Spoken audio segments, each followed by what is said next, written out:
welcome you webinar series that we are now, I think, on the 270th or something like that. We intend to do this every 2 or 3 days because there needs to be general information on many things in Pakistan, and we need to have a general discussion and dialogue. So we hope at PIDE we can create a webinar series that will create a debate within the country on key issues and a deep debate. My take on this, you'll enjoy it, is Afghanistan happened about a month ago, and we have had 5,556,000 webinars on Afghanistan. There are 3 or 4 webinars a day. It amuses me that in our country we have so many webinars on Afghanistan, but we have no webinars on our own economy. Every TV channel is talking about Afghanistan, but nobody wants to talk about our economy. So welcome to the PIDE webinar. My name is Nadeem Haque. Let me begin by announcing that we are participating or collaborating jointly with Bank of Punjab, and we are very, very happy to collaborate with the Bank of Punjab. We will love to collaborate with Pakistani institutions, especially key institutions like the Bank of Punjab, which is a reputable, very good institution. And we were exceptionally thrilled to hear that the Bank of Punjab is engaged in agriculture research on the agricultural sector. So therefore, this is a great opportunity to develop a dialogue on this subject. And agriculture, as you all know, is a very important sector, obviously. In Pakistan, it has been traditionally recognized as an important sector, but then many people say that we've ignored it, but I leave that for the speakers to tell you. Many people say there's a lot of potential in agriculture. Again, I will leave that for the speakers to tell you. So we're going to have a wonderful discussion on the agricultural sector. We've got a number of great speakers, but first we've got our chief guest, Minister Hashim Bakht, the finance minister of the government of Punjab. So therefore, let me first welcome the chief guest to give his own his keynote address or his talk on the agricultural sector, and then we'll begin the webinar. Thank you, Nadeem Saab. It's a pleasure to join you today. Your webinars are indeed very informative, and the way I see you bringing value is that you do pose those tough questions and you do go after those things which, normal policymakers usually circumvent in terms of looking at those aspects of things. So I think this would be a great value addition for us who are sitting here. And I'm grateful to Zafar, Masud and his team for working very diligently on this policy topic and also on various agriculture initiatives that have gained pace now in Punjab. Just a brief overview. I'm sure it's not only from my days, but this probably dates back to your days, Nadeem Saab, even that Zaraat hamari reed ki haddi hai, maishat ki reed ki haddi hai. So we have been hearing that, and I think at least by now the L3 and L4 of this reed ki haddi is severely damaged. There are a lot of issues which we see with this sector. One is on the productivity aspect of it. Second is the crop patterns. Third would be, the farm to market, the value additions, the role of Arat, how this feeds into your inflation, what we are doing in terms of import substitution of those stable crops, how are we trying to gravitate towards areas where we can actually benefit from it. COVID has posed another challenge. I'm sure all of you are very well versed in how the food inflation prices are globally shooting up. I think the consumption patterns have also substantially changed due to COVID. So whenever we have these discussions and whenever the policymakers also bring others to the table, the discussions which take place are mainly focused on, and the credit is given to identification of problems. So I would just like that perhaps today's webinar could take a different take on it, where we focus more not on identification of the existing issues. I'm sure all of us are very well versed in it, but let's talk about various interventions which are being done in it, the inefficiencies around it, the gaps which we feel exist, and where do you think the focus, the reorientation of focus should lie as far as policy is concerned. Um, in terms of, while there are various things which we can talk about, one of the low hanging fruits which I consider, and I think this is for me in terms of priority, one of the key initiatives which we are taking in Punjab, is that not a comparison of what the output or the yield is right now in China, what the yield is in India. I'm in my first phase looking at what is the best yield in that Patwar circle. There is always this one farmer who is beating your average, who's doing 50 mons of wheat.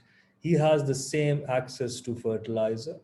He has the same access to the same quality of pesticides. Soil quality and water resources are pretty much the same.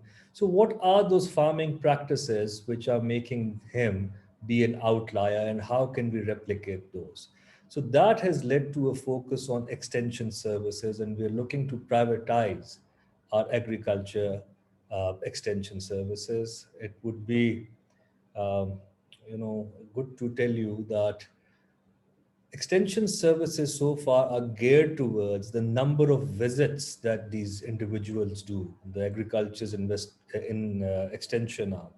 So that we visited in this district 500 times, and this year we've done 700 visits, while the output of that district might not have changed. But now that is the way we are going to go about, is that we're going to focus on the outcomes of that district. We're going to focus on those farmers. We're going to bring them to light, the ones who are doing best practices. And then, of course, there's this entire financial value chain also. It has for us to ensure that people gravitate towards crops which are necessary for our food security. They have to be economically attractive. Any other factor of persuading farmers does not really yield that dividend.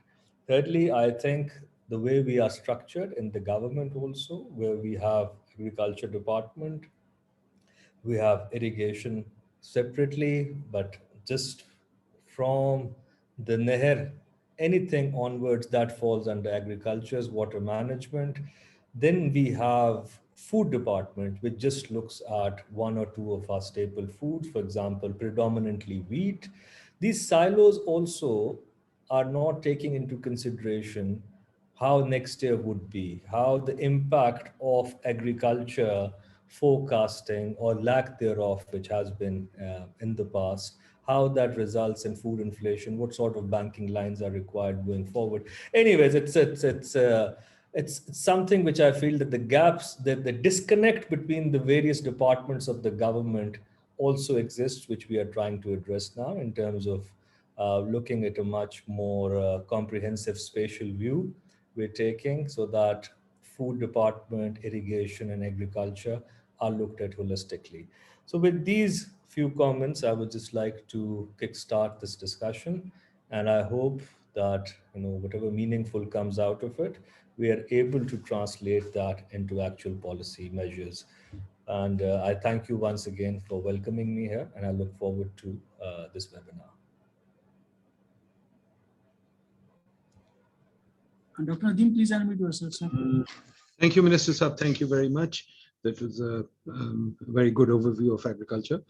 But let me just say that we at PIDE have done some work on this, and we feel that the biggest problem is the government. The government interferes too much in agriculture, and perhaps it's time that we allowed some agricultural markets to function, from wheat to inputs. The government is basically the player in agriculture, and somehow, so everything that happens in agriculture somehow has to be transmitted to the government. But we'll come to that later. Let me call the BOP president, Mr. Zafar Masud, who has kindly taken up this topic, who has initiated this discussion, who is responsible for this. So, Zafar Sahab, my congratulations to you for starting this. So let me bring it to you. Thank you.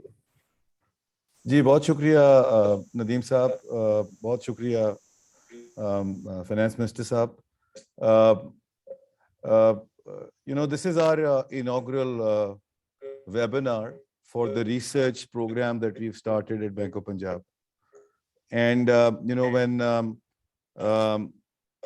Sayem was joining us as chief economist, you know, one of the main aspects that, you know, I was looking for to have the research which is out of the box, which is not generally done as part of the various research initiatives by the universities, by the research houses that we would do at Bank of Punjab, and that's something which is important for the country. And this has happened to be the first project that we picked up. We had decided to look at, you know,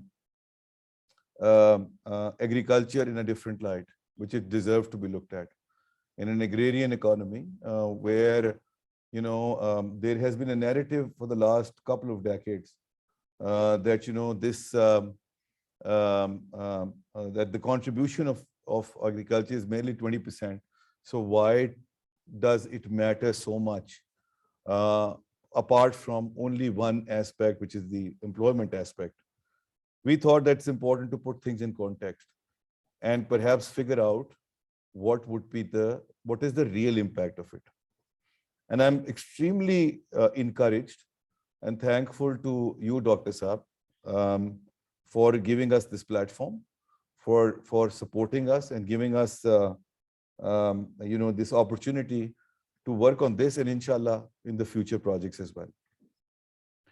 I welcome all the participants to today's launch. Nadeem Saab, आपका और PIDE की पूरी team का बहुत शुक्रिया for organizing it. Hashim Saab, आपका बहुत शुक्रिया for accepting it to be the chief guest, and your team for working with us and providing the most valuable contribution for the study. I would like to pay my special gratitude to Salim Raza Saab, who is not only an intellectual that I have huge respect for.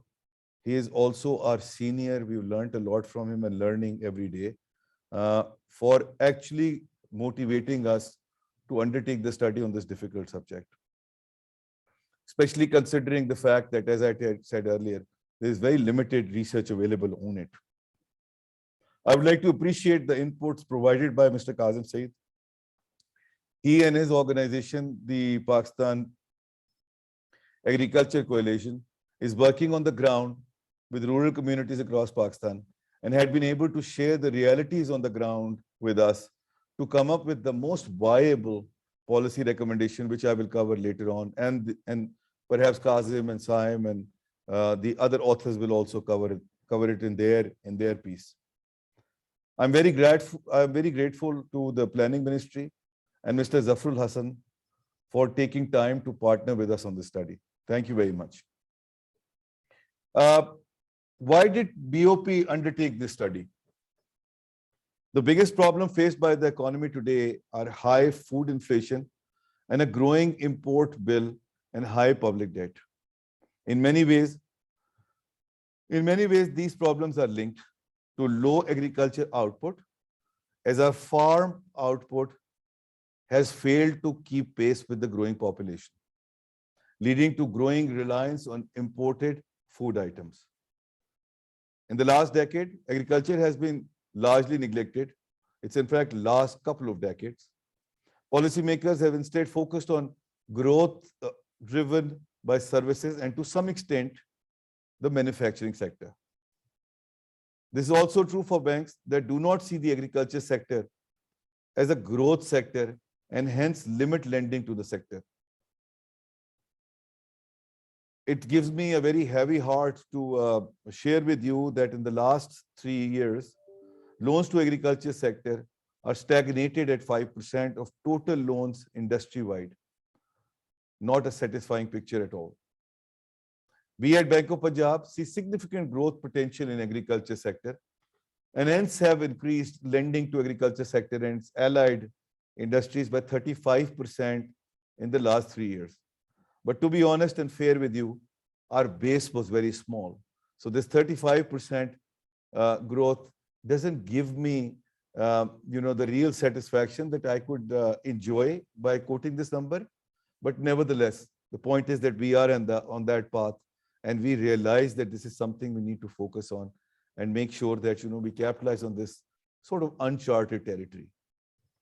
The share of agriculture sector and its allied industries have increased to 9% of the total lending in our portfolio as of June 2021. The true potential of the sector has been underreported, leading to neglect of sector from successive governments. There was no study available that provides an estimate of the direct and indirect contribution of agriculture sector to GDP growth. Hence, I tasked a research team, very ably spearheaded by Saeed Salim, to conduct this study and estimate the real contribution of the sector to the national GDP. What have been our key findings in this report? There are essentially 3 key findings. Number 1, direct contribution of agriculture sector. In constant prices, the share of agriculture has declined sharply in last decade to 19.2% of GDP in 2021 to 22% of GDP in 2010. This is reflective of stagnant farm output due to low productivity and high post-harvest losses. However, in current prices, the share of agriculture has increased marginally to 25.7% of GDP in 2021 from 24.3% in 2010. Unfortunately, this rise in share is not due to higher output, but rather higher prices of crops, either due to rising international prices or higher minimum support prices fixed by the government. Government interventions, subsidies, support prices, etc., have been successful to the extent that higher budgetary transfer have led to decline in poverty rates. However, they have been largely unsuccessful in enhancing efficiency and productivity of farm output. Hence, agriculture sector is unable to absorb the growing unemployed workers in the rural communities. Number 2, indirect contribution. Our research shows that the agriculture sector is a key input for the manufacturing and services sectors, with estimated contribution of 6.7% to GDP. Using the input-output tables published by Asian Development Bank, our team finds strong forward and backward linkages of the agriculture sector with other value-added sectors. Industries such as food and beverages, textiles, leather and food products are the biggest consumers of agriculture output, whereas agriculture is a key consumer of fertilizer and chemicals. Hotels, restaurants, and transport services are heavy consumers of agriculture input, whereas bulk of agriculture products are sold through the wholesale and the retail markets. Number 3, rural household consumption spending. Now that's also very, very important. Consumption spending by the private sector is the single largest contributor to the GDP, accounting for 81% of the GDP in 2021. Out of the total estimated population of 207 million people, around 132 billion people, which is 64%, lives in rural areas.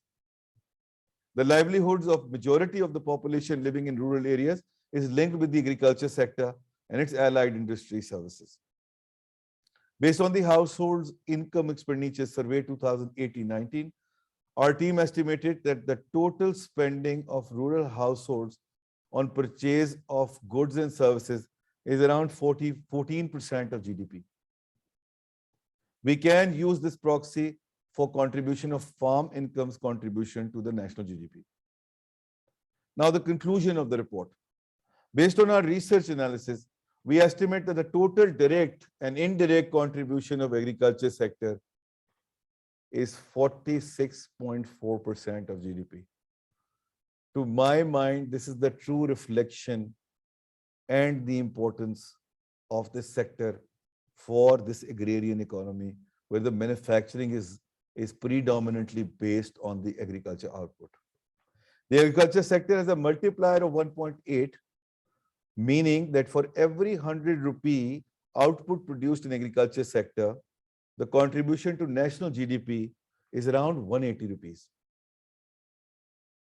The economy cannot sustain GDP growth rates of 6% without significantly enhancing productivity and output of agriculture sector. Now, policy recommendations. The focus for policymakers needs to be on enhancing productivity of farm sector, which in turn will lead to higher incomes for rural community and support higher growth in the economy. The productivity gap between average farm output and output of farms that have adopted technology and have access to credit is estimated to be 40%, something that the minister earlier alluded to as well. We have prioritized 6 key government interventions to achieve the requisite growth in this sector, which includes number 1, availability of modern farm machines. Number 2, modern storage facilities, including cold storage facilities, where some sort of viability gap funding will be a must.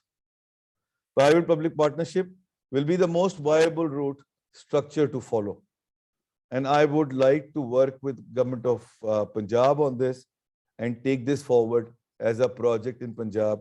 I know this is something that PSC has been pursuing very rigorously, and State Bank at some point in time when Salim Saab was there were quite adamant to take it forward, but somehow it fizzled out somewhere in the thin air. We need to work together to revive this again. Number 3, higher yielding seeds, hybrid or imported seeds for higher productivity. To my mind, that's also a core problem that we need to address, and the requisite regulatory interventions are required at the government level, both at the federal government level, at the provincial government level, to ensure that the quality of seed is improved. Number 4, better credit availability, especially for the small farmers, through risk-sharing schemes. Kamyab Pakistan is one such initiative in the pipeline. And I'm personally very excited about it, although I'm biased as well. I happen to be the convener of Kamyab Pakistan program, that this would help big time in supporting the small farmers in improving their yields. Number 5, crop insurance schemes with higher coverage in outputs and payouts.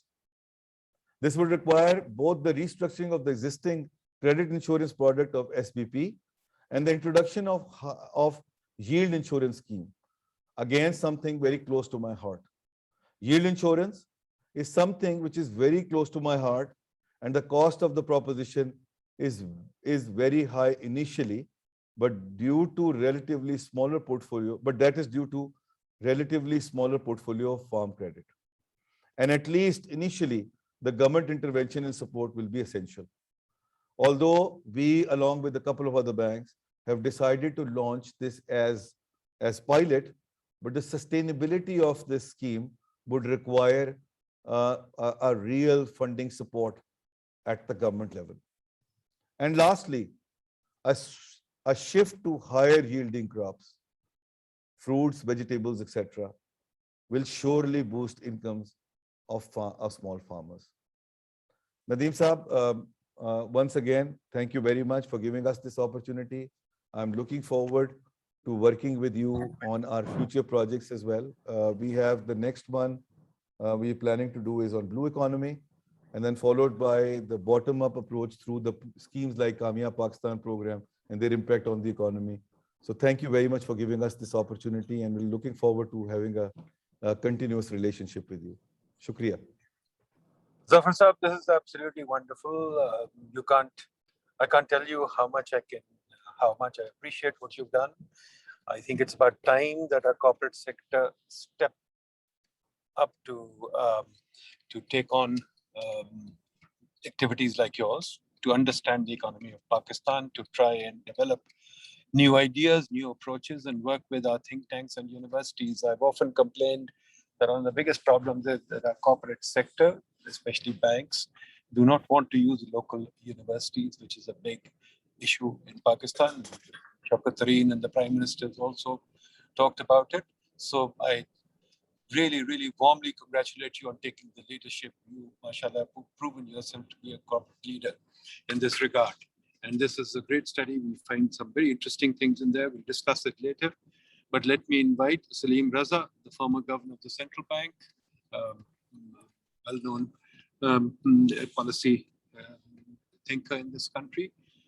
Salim Saab, bataiye, what is your view on this on the subject, agriculture sector in Pakistan? Thank you, Nadeem, and good afternoon, ladies and gentlemen.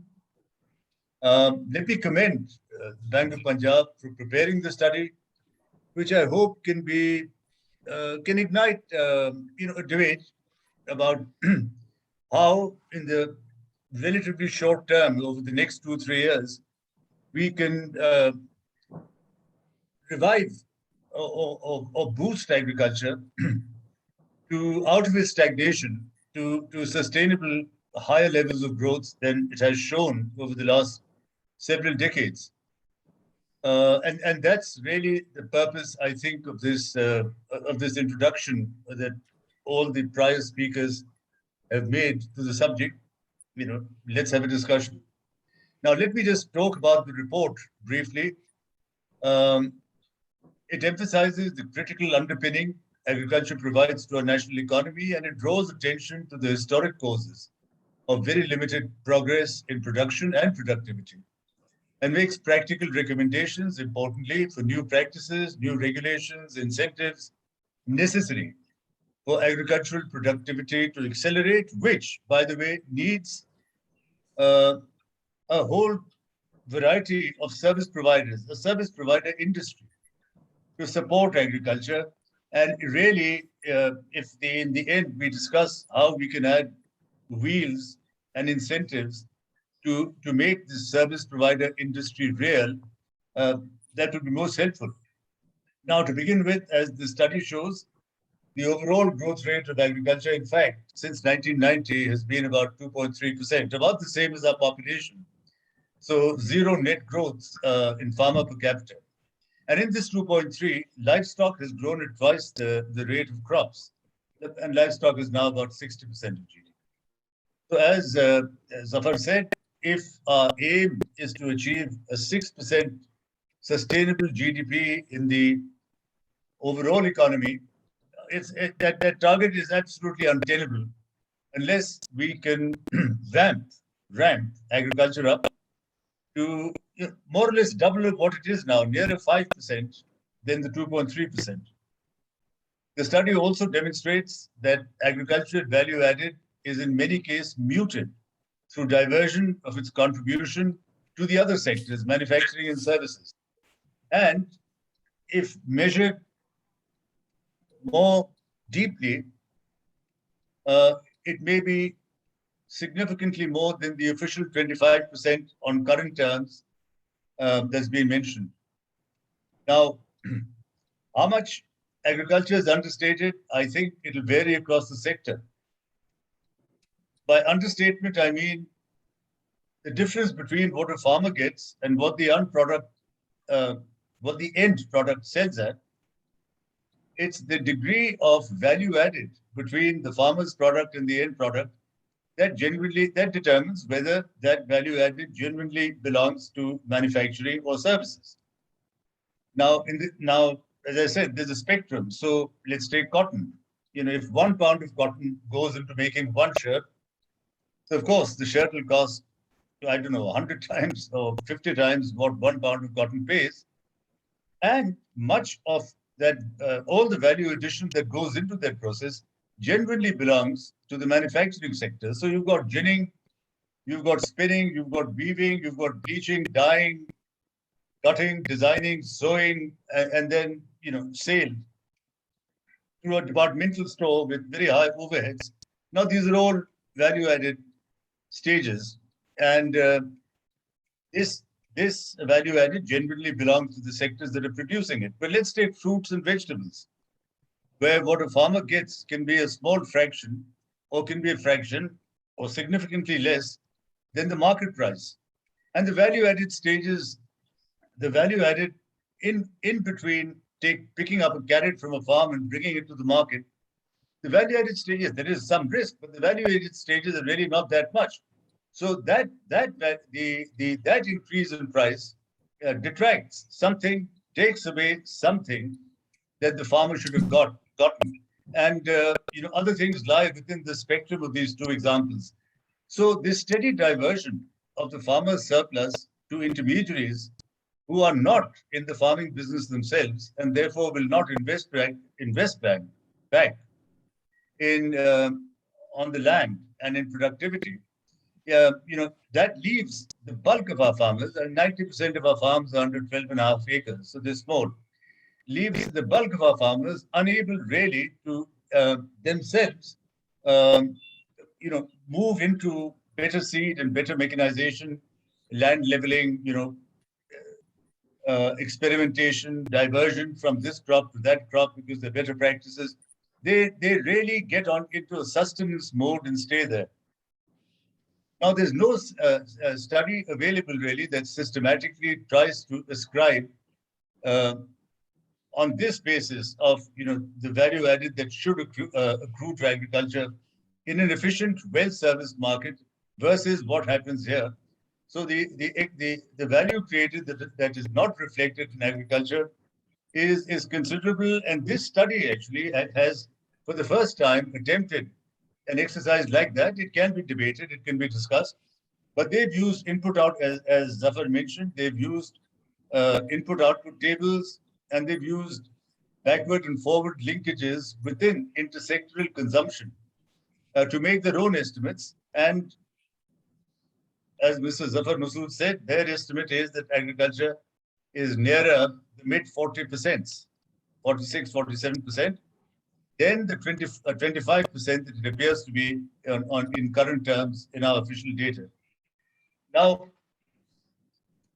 there's a series of recommendations, and the recommendations refer to actions that are not newly proposed, that have been talked about, we're all aware of, but where progress really has overall been quite tardy. Now, there are organizations like the Pakistan Agri Coalition. Mr. Kazim Saeed will be talking in a minute, and he is the spearhead of this organization. It has a number of businesses and agri experts in it. They've made a beginning trying to actually themselves, through their own initiatives, address some of what is required. But there's a lot of help from government needed in addressing identified needs in regulation, and sometimes in infrastructure, but more often in regulation, and so has the private sector. Now, we all know that to ensure the growth of productivity in agriculture, the other side of productivity is the farmer's income. And the farmer's income cannot be increased without investment.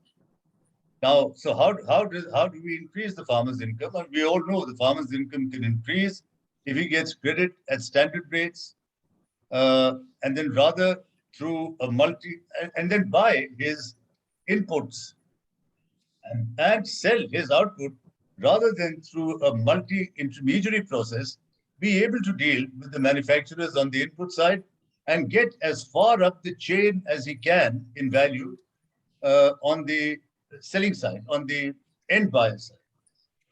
Now, is this viable?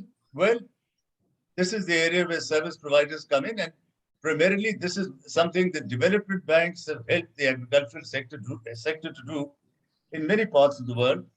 India has a huge NABARD, NABARD organization. Most banks have dedicated development banks that do this work. We don't, but that doesn't mean our private sector, our private sector banks, if they don't put their minds to it, if they put their minds to it, they can do a lot of these things, because they deal with the input suppliers and they deal with the end buyers, the banks themselves, in between the farmers. And if they take an initiative and connect this entire chain, they will achieve what the farmer by himself cannot achieve today. But as again, Mr. Zafar Masud said, our banks have not taken any great initiative in that direction. The farmer's income can increase with more use of better mechanized technology for all the processes: sowing, threshing, harvesting, land leveling, water spraying, de-weeding, etc. But this technology, the mechanization perhaps is one of the biggest missing pieces. What you have today are small operators with limited inventory, not very modern, who lease their equipment out. But we need much more than this. We need big corporate investment in a range of technology, agricultural technology, machines that can work across the different aspects of what the farm requires.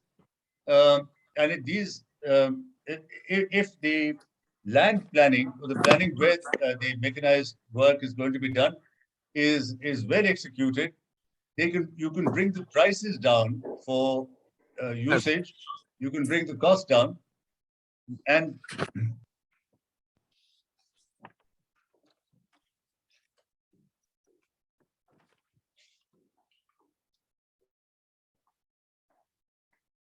sorry.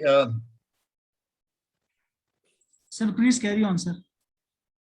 Yeah, no, I thought I disappeared into space for a minute, but it seems I'm back among the living. So you need well, we haven't got sophisticated equipment manufacturers, but we certainly can have lessors. We can have certainly leasing companies that take this up. And like I said, if we connect with banks that are lending to farmers, then perhaps the banks can assure them of optimal utilization in terms of hours used, or the leasing companies. But this again, remains to be done, and we don't really have that sort of inventory today. Similarly, better seed, we've delayed the implementation, as I understand, of the Plant Breeders Protection Act, which is really a precondition if modern seed technology is to expand. And lastly, the farmer can increase his income if you can increase his holding power via the availability of supporting infrastructure. For example, warehouses, cold chains, temperature-controlled warehousing, and the development of the commodity exchange, where the farmer can sell his product at market prices, or sell forward, or simply hedge himself, as he wishes. So these are the general issues, and what this whole segment really needs is more government involvement with simplifying and supporting in a regulatory sense. But it does need a big surge by the private sector to come forward, because this can be a very profitable business. And to complete the circle, you will need banks in the middle of it. This is where the cheaper credit will come from. This is where an assured level of client usage to the providers and to the lessors in the case of machinery, they can make that available. And so again, if service provision in the area of seed, machinery, warehouses, cold chains, if it ramps up, then advisory services to farmers will grow alongside this, because to all these entities, these service providers, the farmer is the client, and a rising, more prosperous farmer, provides more business. So I think that's the kind of evolution we need. Now the question is, how much can we achieve in 2-3 years? But on the other hand, agriculture will act like a millstone on our growth if we don't, all put our minds together to how we can achieve this spurt towards a higher productivity and therefore higher growth. So I'll leave it there, and let's see. I look forward to hearing other views. Thank you, Salim Saab. Thank you very much. You've given us a very good amount of stuff to chew upon. Lots of things there. So there are lots of things that need to be done. I'll turn to Mr. Kazim Saeed. He's member of the Pakistan Agricultural Coalition, also written a good book called On Pakistan. Kazim Sahab, can you please tell us? There's a lot of things to do, and we've talked about these things for decades now. Where is the failure? Are these things ever going to happen, or are we going to keep doing webinars like this? Kazim Saeed Sahab, over to you. Thank you very much, Nadeem Sahab. I'd just like to thank you, PIDE, and the Bank of Punjab for the opportunity to provide inputs to this policy note. Assalamu alaikum to Honorable Minister, esteemed speakers, ladies and gentlemen. On behalf of Pakistan Agricultural Coalition, let me register our agreement with the premise of the Bank of Punjab note that focus has to be on agriculture for the kind of growth that the country needs at the 7, 8, 9% GDP growth level. Salim Saab has spoken about that already. In terms of just a couple of comments on the note, allow me to point out that the policy note calculates the multiplier effect of agriculture in industry, and we believe that the calculated multiplier should be considered a lower estimate, because in many crops there is barely any processing, mainly due to inconsistency in the quality parameters of our produce, which mainly goes back to the quality of seed and other factors. Mainly seed is where I would say the first focus has to be. So if we fix our agriculture sector, particularly starting with seed, its multiplier in industry would be much higher. And that is what connects to what Salim Saab has mentioned. As if you go to 4 to 5% real GDP growth in agriculture, we believe the path to 7, 8, 9% GDP growth for the national economy opens up. And let me just give a specific example. Look at the last 20 years of what has happened in maize, in corn, makai ki jo fasal hai. The adoption of hybrid seed in maize over the past 20 years has helped a tripling of maize yields in this period. This has mainly happened in Punjab. And this has fed the poultry feed industry, onwards the poultry industry, the silage industry for dairy, and of course, industrial starch for the textile sector. It also, I think, bears mention that on last count, 79% or so of Pakistan's exports are based somehow or the other on agriculture exports. A good portion of it is textile, but there's other products, rice, some of the fruits and vegetables as well. Now, the question is, where can this growth come from? And I think one of the points that has been made earlier is that, I think Salim Saab mentioned, I'll pass very quickly through this, that livestock has shown thrice the kind of the real GDP growth that the field crops have shown. It's been 1% field crops over the last 10, 15 years, and same 1% or so for fruits and vegetables. Now, this doesn't mean that we don't focus on livestock. That sector also has a long way to go. But the attention, the growth that we can actually get out of the low productivity levels and increase those in the major field crops and fruits and vegetables, that's where the opportunity seems to be. I'll just take a detour. I'll go into a little more detail about what are the hurdles, in that direction, as Nadeem Saab has asked for. Now, I'll just make a slight detour here to talk about something that's equally important to the growth story, and I think is not addressed in the paper directly. The priority for our policymakers must be the use of water and water productivity. Some 93% of our fresh water is consumed in agriculture, and there are many interventions that can help save that water or conserve it. We talk mostly about large-scale infrastructure like dams, but given that our farmers are still forced to practice flood irrigation, the cheapest way for Pakistan to save water is through interventions on farm.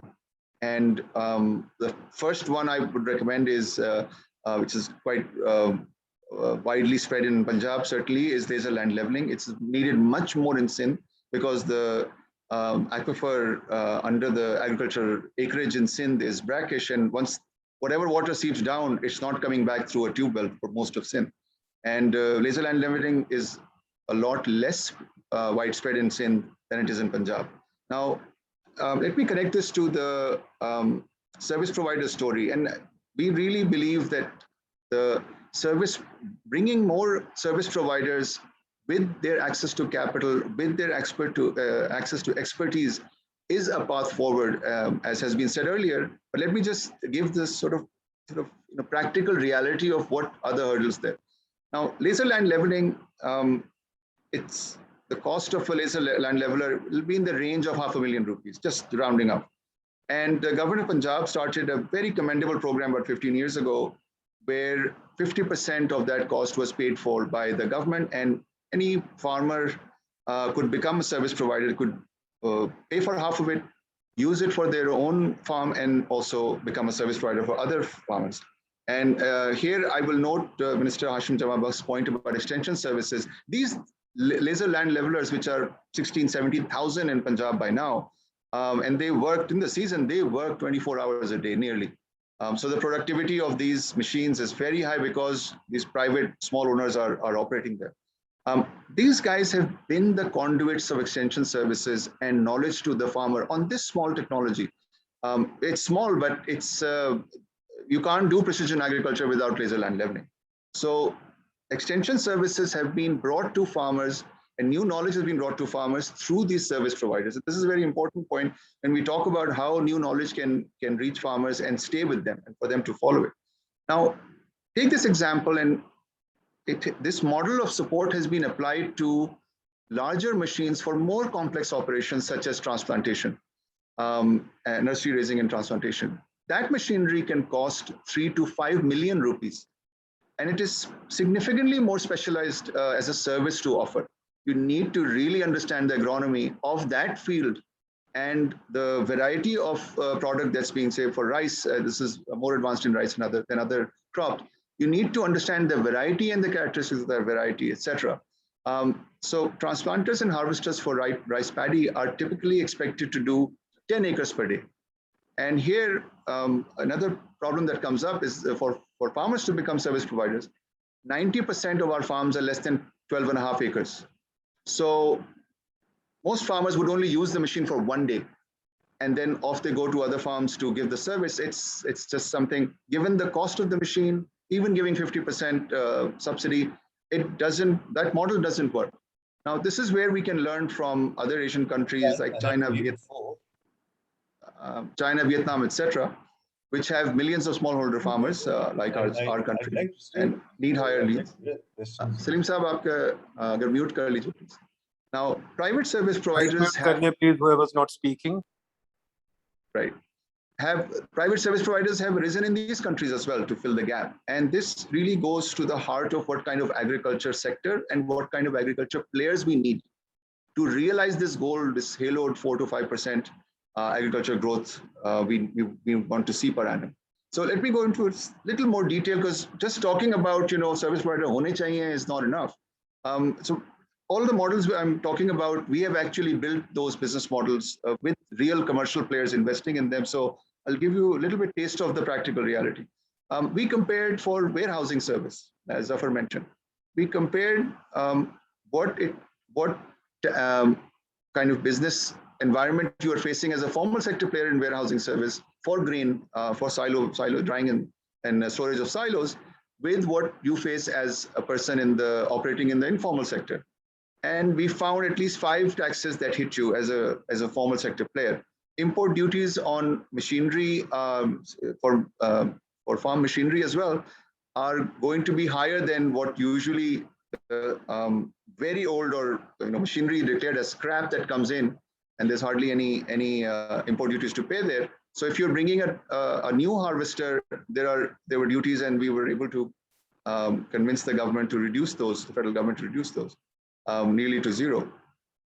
There is a sales tax on warehousing services, and also there was sales tax on provincial sales tax on machinery-based services. And here I must commend the Minister, Mr. Hashim Jamabakht, for his personal attention to facilitating formal private sector investment in machinery-based services to farmers and also in grain storage. Under his direction this year, the Punjab sales tax on machinery-based services has been reduced from 16% to 1%, and on warehousing services from 16% to 5%.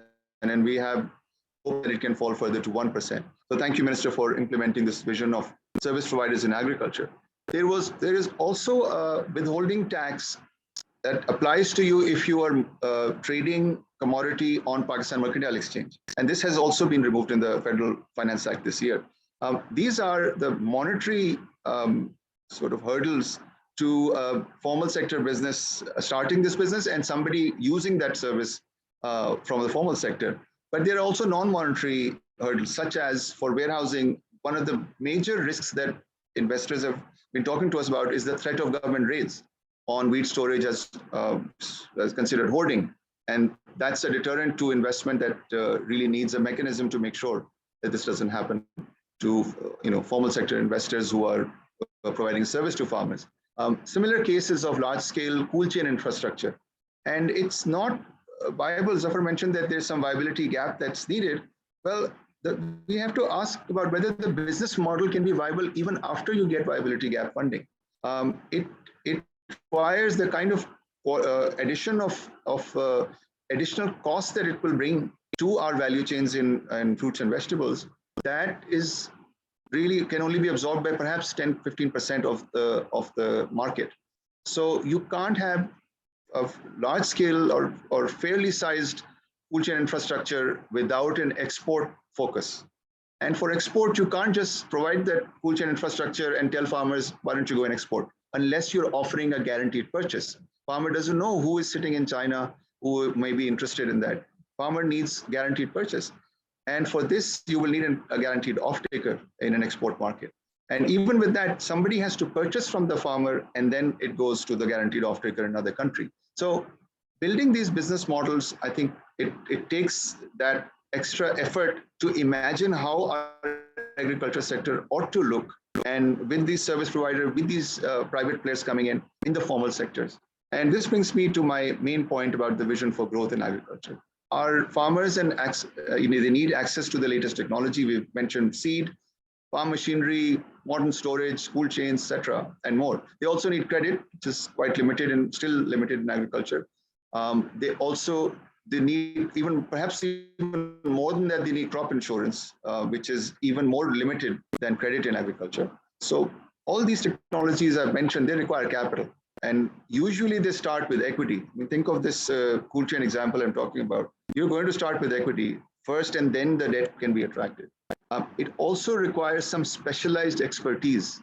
And for this, we need a sort of new breed of service providers, a new set of formal sector players to enter the agriculture sector and provide these services to farmers and give them the, strengthen their hands to be able to reach the potential we're talking about. A lot of people consider our farmers to be backward, etc. You give them these tools and the protection from financial fragility through insurance, etc., and you see how our farmers perform. And the same has happened in maize. Same has happened in so many value chains where usually the government helped or processor has held the hand and done of the farmer and done backward integration. So let me try to summarize the main recommendations from our side.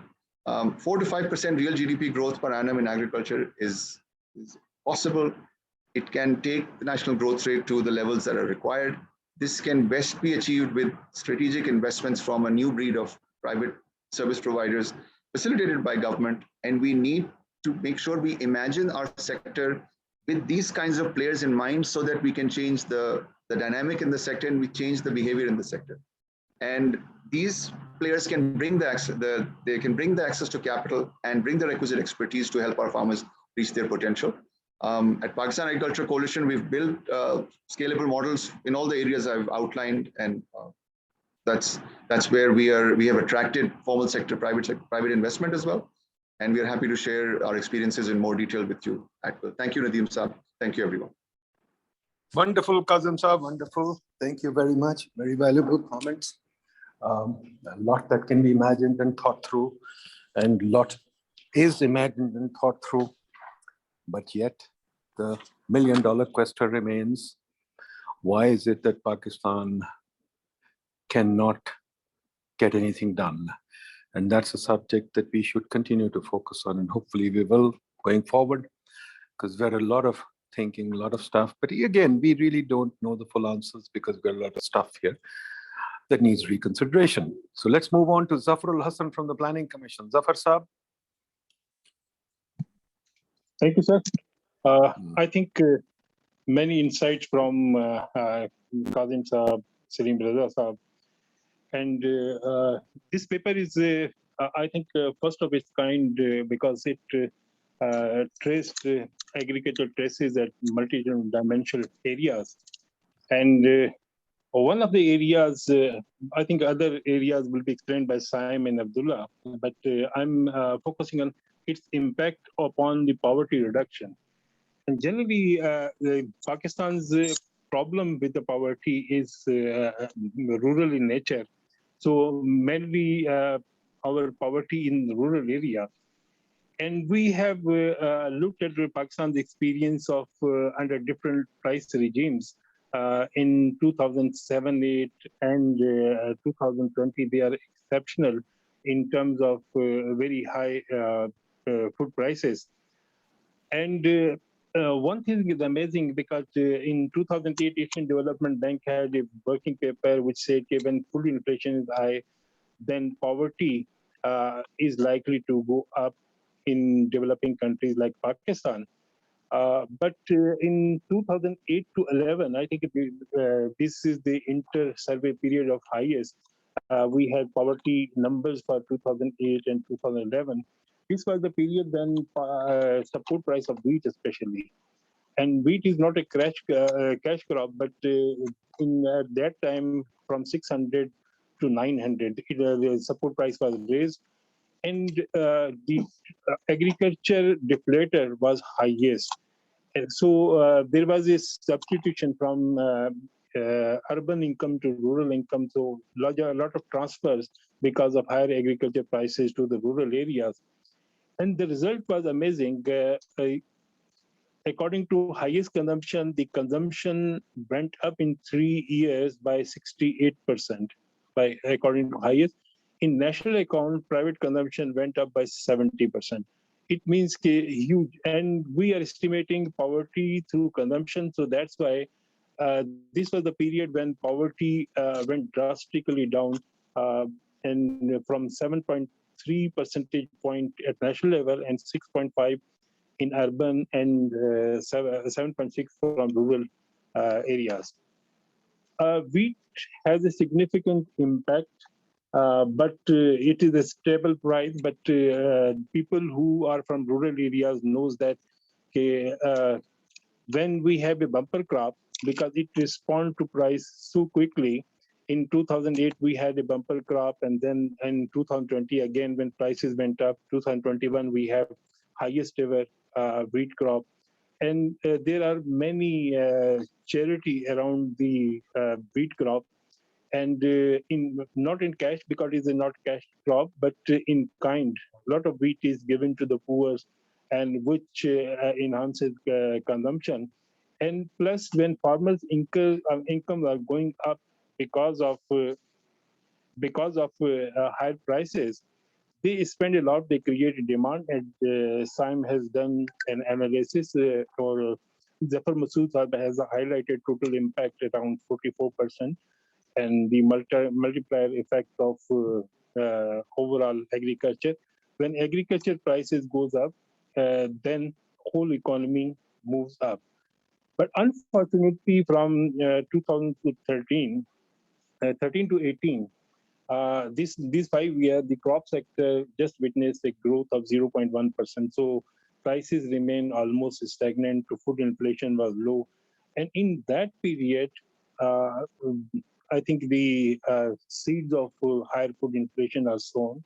And because of this, we are facing food inflation.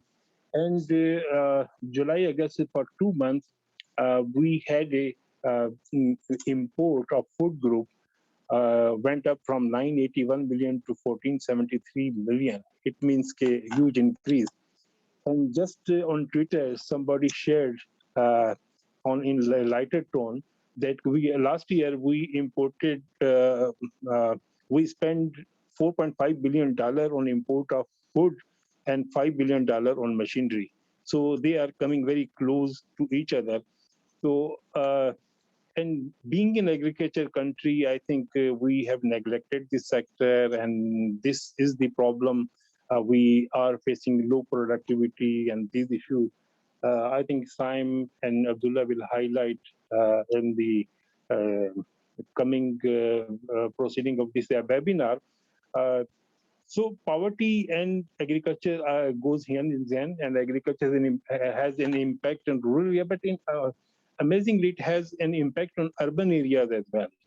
Whenever there is a high transfer from urban area to rural area, then there is a boost in the consumption demand for industrial products and services which are provided by the urban areas. And because of this, I think there's a huge demand is created in urban areas as well. It creates inflationary spiral, but urban area also benefits from this demand, like durables and other services which rural areas consume. So it is a win-win for both urban and rural areas. But for urban, the connection needs more investigation. Okay, how agriculture is affecting demand in urban areas and or incomes of the urban areas. So this needs further investigation. So I stop here. I think Sayem will explain more. Thank you. Thank you very much, folks. I realize I should bring in Dawn News for some question and answers. Dawn News, please.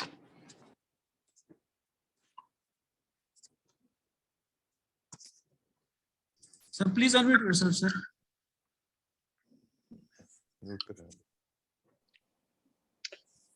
Please unmute yourself. Hello.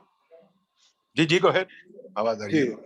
So I have my colleagues Ahmed Faraz and Amjad Mahmood with me, and they will be asking a few questions from you in this session and in the next.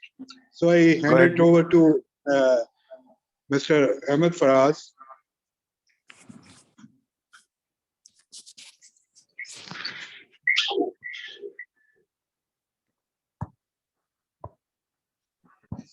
Ji, sir.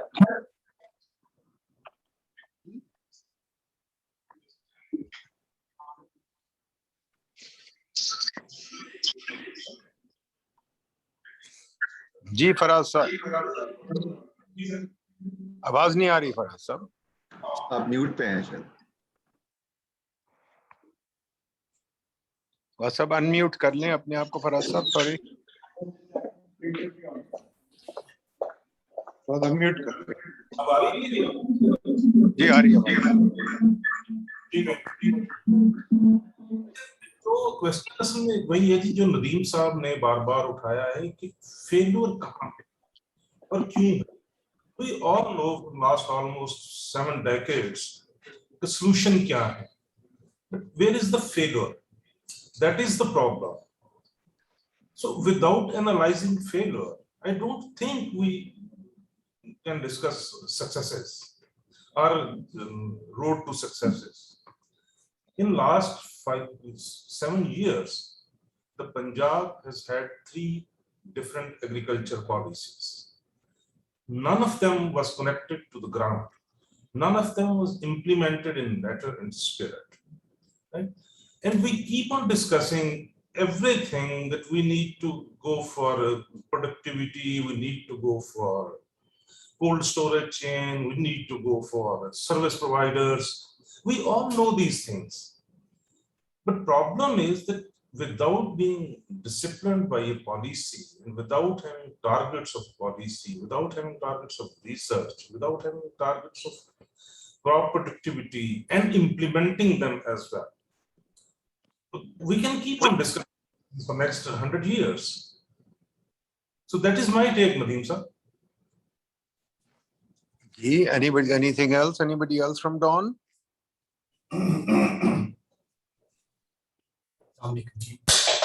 This is Amjad Mahmood. My question is that a banker or a banking institution is organizing this discussion. My first question is towards them. why banks are reluctant to extend agriculture credit? जी नदीम साहब आप इजाजत दें तो मैं जरा दोनों को answer करना चाह रहा हूँ जो दोनों प्लीज करें क्वेश्चन रेज किए जी जी देखिए पहले तो जो पहले वाला सवाल था बात ये जी कि जिस तरह मैंने अपनी तकरीर में भी शुरू में कहा था कि एक नैरेटिव बिल्ड किया गया है लास्ट 2 डेकेड्स में जिसमें कि ये इम्प्रेशन देने की कोशिश की गई है कि एग्रीकल्चर की जो कंट्रीब्यूशन है वो गालिबन बहुत कम है टू दी इकोनॉमी और इसी की वजह से हमने ये डिसाइड किया कि ये जो रिसर्च है ये हम करेंगे और will try and create some kind of debate or at least realization amongst the decision makers that the real impact is far more of agriculture than what meets the eye, and therefore to my mind the starting point is today that last 2-year decade we are trying narrative of last 2-year decade we are trying to break, and then starting from today saying that look start looking agriculture differently. The point is that when you start looking things differently, then you find the ways and means as well. The most recent example is the construction sector. When the government wants to do something and realize that that could have, some sort of impact, although it may be a moot point for lots of people around, but the fact is that that when the government decides that they have to pursue any particular sector as a priority sector, then they find the ways and means to making sure that all the impediments are taken care of, and the situation is made much more conducive for investment and that sector to grow. So to answer the first question, let me just tell you this. We can talk about the problems there. We can talk about what is required to be done. Some I have covered, they're mentioned in the report also. But to my mind, the first step has been taken today that we all have to realize how important agriculture is in the numbers as well, in the economic growth numbers also. So ये मेरे ख्याल से बहुत important aspect है. दूसरा सवाल आपका था कि जी ये बैंक जो है वो क्यों रिलक्टेंट है. देखिए बैंक इसलिए रिलक्टेंट है बिकॉज जिस तरह मैंने कहा कि अब बैंक तो बहुत रिलक्टेंट थे इन द एग्रीकल्चर में, तो फिर भी उतने रिलक्टेंट नहीं है जितने के हाउसिंग एंड कंस्ट्रक्शन सेक्टर में थे. गवर्नमेंट ने वहां पर आहिस्ता करके बहुत सारी सहूलियतें मुहैया की हैं जिसकी वजह से आज आपको उसमें मोमेंटम नजर आ रहा है. वो सारी प्रॉब्लम्स यहाँ भी एग्जिस्ट करती हैं और मेरे ख्याल से अगर वो प्रॉब्लम्स जो है वो हम थोड़ी एड्रेस करने में कामयाब हो जाए कलेक्टिवली, तो बहुत इंप्रूवमेंट आपको नजर आएगी बैंकों की साइड से भी to participate in this. With this all constraints, जहां पर इंश्योरेंस जो है वो अवेलेबल नहीं है, जहां पर गवर्नमेंट की सपोर्ट, ये कोई फिनोमेना एग्रीकल्चर का देखिए फिनोमेना हमें एक और समझने की जरूरत है. एंड मैं ये जसारत कर रहा हूँ सलीम साहब की यहाँ मौजूदगी में और काजिम सईद की मौजूदगी में, जिनकी रिसर्च जो है वो इस टॉपिक पे मुझसे बहुत ज्यादा है और वो बहुत ज्यादा क्वालिफाइड और competent to comment on this. बात ये है कि एग्रीकल्चर वो सेक्टर है जिसपे दुनिया भर में आपको बहुत ज्यादा हैंड होल्डिंग की जाती है. ये कहीं भी सेक्टर जो है ये आसान सेक्टर नहीं है. इसमें इतने सारे अननोन्स हैं, इतने सारे रिस्क इन्वॉल्व हैं कि यहाँ पर तेरा ज्यादा हैंड होल्डिंग की जरूरत पड़ती है in comparison to the other sectors perhaps जो which are established, more recognized and having a history sectors. So therefore in this sector थोड़ा सा ज्यादा जरूरत है रेगुलेटर की और गवर्नमेंट की to step up, and then you will see the banks running with the ball on this. I hope I've been able to answer the question of the two gentlemen. Ji, well, Nadeem sahab, I'd like to also respond. Ji, you allow. I think ये जो बात है कि 70 years of failure, I think ये जरा ज़राअत की तारीख को क्यों हम इसमें नज़रअंदाज कर रहे हैं. Pakistan's agriculture sector had enormous success between 1960 and up to nearly 1990. Enormous success. और ये green revolution और वो numbers में आप देखें, अगर आप जरा सा गौर कीजिए कि yields, गंदम की yields double हुई in the 20 years 1960 to 1980. दीगर जो क्रॉप्स हैं, शुगर केन में भी फर्क पड़, राइस में भी कई जो स्ट्रक्चर्स आज हम देखते हैं, मसलन ये बात कि सूबाई हुकूमत खरीदती है गंदम को और आगे आटा मिलों को देती है, ये स्ट्रक्चर उस दौर का है जिस वक्त मकसद ये था कि पाकिस्तान किसी तरह से, सीड का भी बहुत काम हुआ, किसी तरह से पाकिस्तान खुद का फील हो जाए इन फसलों में। और उस दौर में प्राइवेट सेक्टर जिस तरह से आज हम देखते हैं, बहुत सी प्राइवेट सीड कंपनीज भी हैं, प्राइवेट मुख्तलिफ सर्विस प्रोवाइडर्स कम से कम आपको नजर आ रहे हैं। फॉर्मल प्राइवेट सेक्टर के राइस एक्सपोर्टर्स ने तो इन्वेस्ट भी कर दिया है मशीनरी के अंदर और फार्मर्स को सर्विस देने शुरू कर दी हैं, not as an hobby, it's as companies. तो आज तो आपको नजर आते हैं, ये उस जमाने में इस तरह से नहीं था।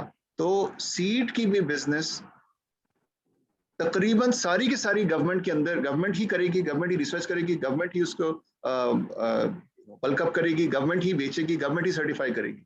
आज भी वो कवानीन और जवाबित पूरी तरह चेंज नहीं हुए, जबकि जिन मकासद के लिए वो निज़ाम बनाए गए थे उनका गुजर गया है वक्त, वो अचीव हुए भी बहुत वक्त हो चुका है। इसलिए अब जैसे आप सुन रहे हैं, पिछले 20 बरस में वो निज़ाम परफॉर्म नहीं कर पाया है, बल्कि वो कंस्ट्रेंट बन गया है जिसमें गवर्नमेंट का इतना ज़्यादा इन्वॉल्वमेंट है। अब मतलब आप ये सोचने की बात है, गवर्नमेंट को गंदम स्टोर करने की क्या ज़रूरत है? स्टोरेज के लिए कितनी स्टोरेज हो रही है प्राइवेट सेक्टर में, कोई ऐसी वजह नहीं है कि गवर्नमेंट खुद स्टोर करे, ये सर्विस प्राइवेट सेक्टर में होनी चाहिए। और ये I think this is one of the messages that we must deliver to the honourable minister. I think he already probably knows it कि ये एक अहम चीज़ है जो जिसका ट्रांजिशन होना चाहिए। सो इसलिए जो कैपिटल रिक्वायरमेंट है एग्रीकल्चर सेक्टर की, वो उस तरह से गवर्नमेंट के वसाइल से सिर्फ नहीं हो सकती पूरी। मैं आपको छोटी सी स्पेसिफिक मिसाल दूं, राइस मशीनरी की हमने बात की कि जी सर्विस प्रोवाइडर आ जाएं और ये मशीनरी हो। अगर हम सिर्फ ये देखें कि how much money is required, 70 lakh एकड़ पे है राइस पैडी, और उसके लिए अगर आप ट्रांसप्लांटर और हार्वेस्टर की कैलकुलेशन आज की कीमत से कीजिए, $1.4 billion are required to give all our farmers the service. क्या ये गवर्नमेंट के निज़ाम से हो सकता है? नहीं हो सकता। गवर्नमेंट के वसाइल से हो सकता है? नहीं हो सकता।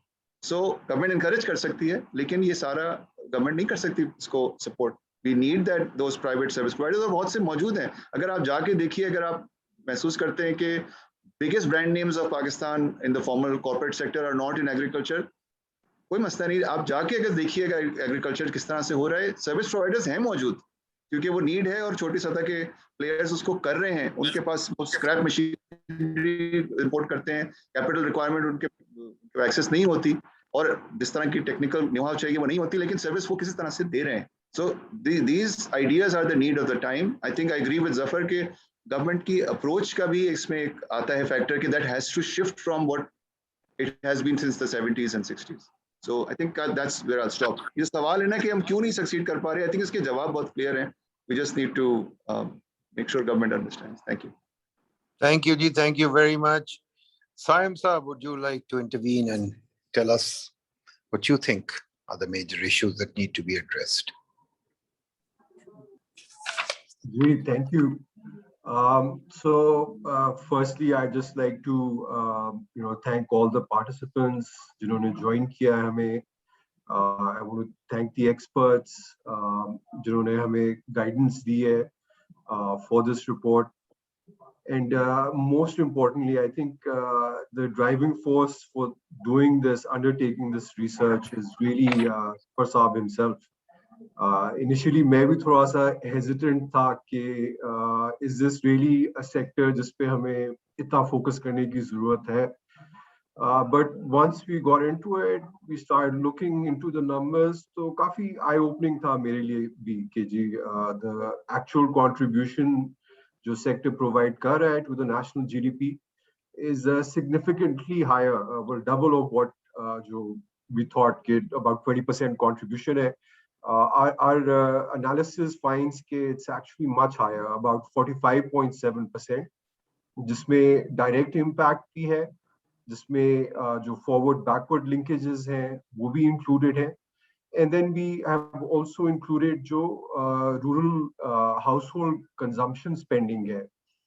So all these three components combined give us a fairly high number. Which is something जो कि probably has not been, there's not been enough research done into it at least we could not find any reports which can give us these kind of estimates. So इस पे हमने कोशिश की, Salim, Raza साहब and Kazim साहब ने बड़ा हमें guidance दी है, because it's not a area जिस पे I was very comfortable or had much background into. So it was really guidance from both of these gentlemen. जिसकी वजह से we were able to do the study and come out with policy recommendations जो कि हमें लगता है कि short term में doable है and इनका maximum impact आ सकता है as far as productivity and farm output is concerned. And given that the government is keen to target sustainable growth of 6% plus, we do think this, without looking at agriculture sector and significantly enhancing productivity, जो कि potential है, जिस तरह Zafar साहब ने mention किया, 40% yield gap है between progressive farmers जो कि technology use कर रहे हैं and farmers जो कि technology नहीं use कर रहे हैं. So there is huge potential, untapped potential, and short term this can really give a significant boost to the growth momentum. Then looking at the methodology of the report, we looked at both how the international studies have been conducted, looking at contributions जो different countries में है, and we were able to find the input-output tables जो कि Asian Development Bank publish करता है for all member states. So that gave us a really good idea as to what the forward and backward linkages really are, and we've tried to quantify that. But let me just say that quantification के ऊपर question marks हो सकते हैं. Maybe the contribution is more or it's slightly less, but that's not important. The important thing is कि जो hypothesis था हमारा कि does agriculture contribute significantly more to the national output? I think that is to a large extent confirmed. And जिस तरह Zafar साहब ने अपनी talk में mention किया, there's a very strong linkage between poverty reduction and growth in the agriculture sector. So in the years where we've seen crop output increase, in those years we've seen a very significant reduction as far as rural poverty is concerned, and poverty Pakistan mein is concentrated in the rural sector. And then moving on to the recommendations, the 6 broad recommendations जो कि हमने दी हैं. This is based on a lot of discussions with the experts जो कि on the ground हैं, people who are doing work, who've had some success, and Kazim Saab being one of the main people जिनको हमने tap किया है for this. But there are many others, experts working in this field from different sectors. Some of them are working for the banking sector, and based on the inputs from experts, we've tried to analyze कि short term में immediately 6 months, 12 months, 24 months के अंदर क्या किया जा सकता है. And remember, we are going through a commodity super cycle. Inflation ना सिर्फ पाकिस्तान में मसला बन चुकी है, बल्कि globally it has become a very big challenge. So US में हम देख रहे हैं inflation is above 5% for 3 months consecutive, जो कि कभी हुआ नहीं in the last 2 decades. Similarly, other EU countries, Canada, they're all posting record inflation numbers. And a large part of that is being driven by food prices. And Pakistan के अंदर it's causing a double whammy. एक तरफ क्योंकि हमारी farm output इतनी नहीं है कि हम अपनी domestic demand को meet कर सकें, तो हमें import भी करना पड़ रहा है. So that's putting pressure on the currency. It's putting pressure on our trade deficits, and it is a double whammy for Pakistan. So international prices चढ़ रही हैं, फिर ऊपर से depreciation आ रही है. So it's becoming a very big challenge to meet जो हमारी food requirements है.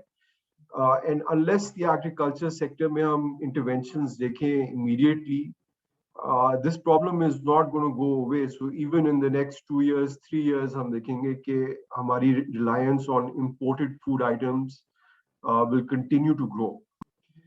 So those 6 recommendations have been nicely summarized by Zafar Masud Saab.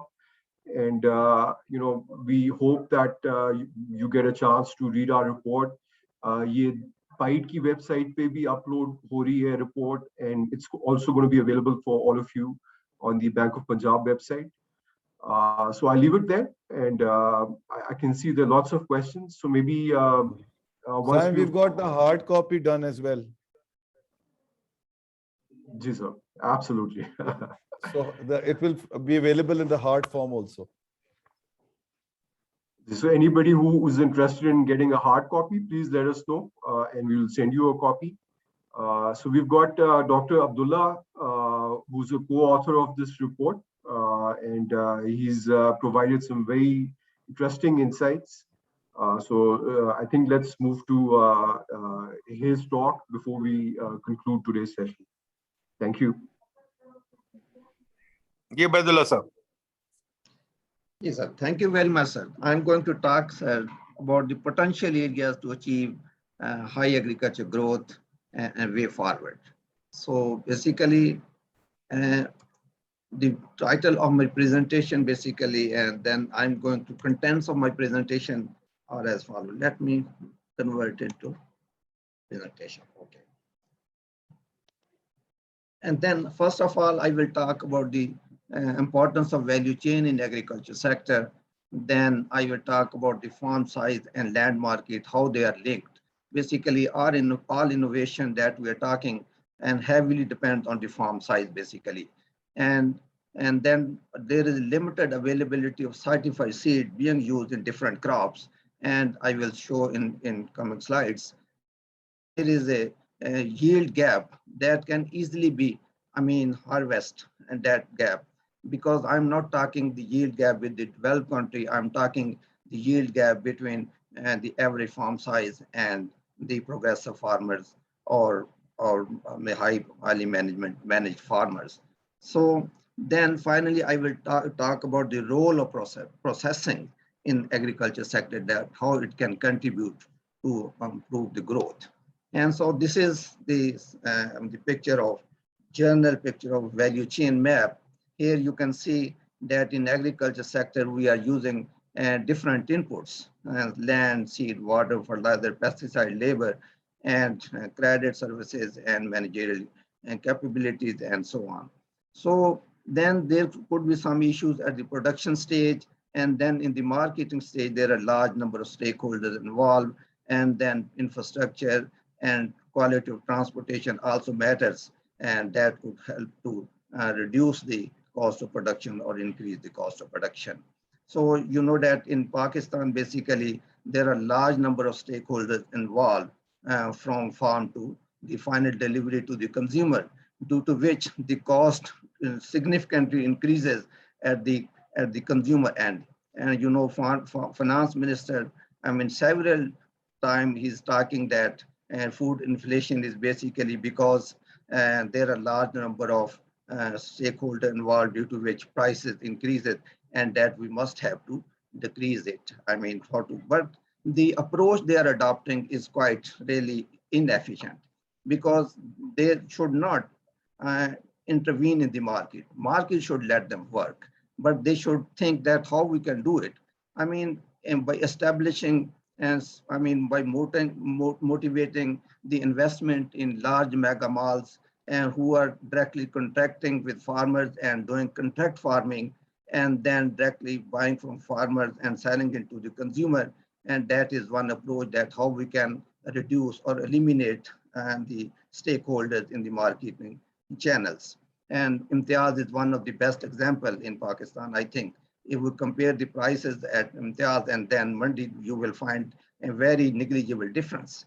So, and then in order to improve processing, basically we need technology, and we need trained human resources and innovative idea. And that comes basically and through, investment on agriculture sector if we really want to get trained human resources. And then credit availability or investors from the foreign investment, that could be another area that can be explored.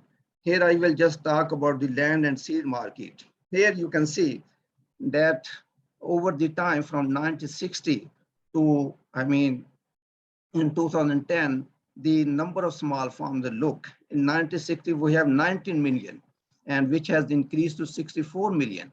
It means the farm size is declining over the time. And this is, I think, one of the biggest issue that we have to tackle it. It is happening because land market is not efficiently working. The property rights are not well defined. And if the land is owned by the grandfather, and now the grandsons are operating it, but property right is still held by the grandfather. If they want to sell it, want to quit from agriculture sector, they cannot, because the buyers is reluctant to buy, and because litigation problem starts. So we must have to digitize the land records, and then we also have to define the property right. So unless we do it, though we cannot, modify the land market. In other countries, if we look the example of China, Vietnam, and Thailand, and the farm size has started to increase because they have established a market, a land market well. So without making some, government policy, and then they have to think that how they can make the process efficient of transformation and make it sure that there will be no litigation. And that's come through, I think, the property right. So here, again, if we look at the diversification, then again, it is linked with the farm size. So we can see that those farmers which are less than 5 hectares are less diversified, and those which are larger, they are more diversified. It means if we have to really, move towards high value crops, again, we have to increase the farm size. So again, this depends that how we are going to make changes in our regulatory policy, and that so that we can make the land market efficient. And here is the seed. So you can see that here, and only we have made some progress in wheat, where and the certified seed we have started to, from 1980 we were using 50,000 tons, and now we are using 476,000 tons. So basically, it is rightly mentioned earlier that in order to increase the use of certified seed, we must have to increase the role of private sector. And then we must have to, efficiently implement the breeder and seed laws. So breeder act and seed laws. Without doing that, it's really difficult to get achievement along the seed. So here is this is hypothetical figure where their T0 is basically average farm yield that farmers are getting, and T1 is the yield that progressive farmers or best practices farmers are getting, and then T2 is the yield at the research stations, and then T3 is through science potential or science gap. So I think the gap which exists between T0 and T1, it can be easily exploited. It's a low-hanging fruit, as mentioned earlier, that because we just have to train the small farmers that how to use balanced inputs and nitrogen, phosphorus, and fertilizer in order to achieve that yield. And then we have to just train them practically that how they can, improve the management practices or adopt the best management practices. So through that can be easily achieved. So here I have just drawn the average yield and the yield that progressive farmers are getting for 5 major crops. You can see that there is a huge gap or potential exists that can be exploited. But without investment or without improving the marketing system, if we just let the markets work freely and they let the private sector in. And you look at in case of maize, where hybrid seed is, is provided by the private sector, and they are also providing the extension services, and the gap between average farm size and the potential and progressive farm is very narrow. So compared to other crops. So, we must have to strengthen the role of the private sector and let them import the seed or let them produce the seed and at the end, so that, they can it help to bridge this gap.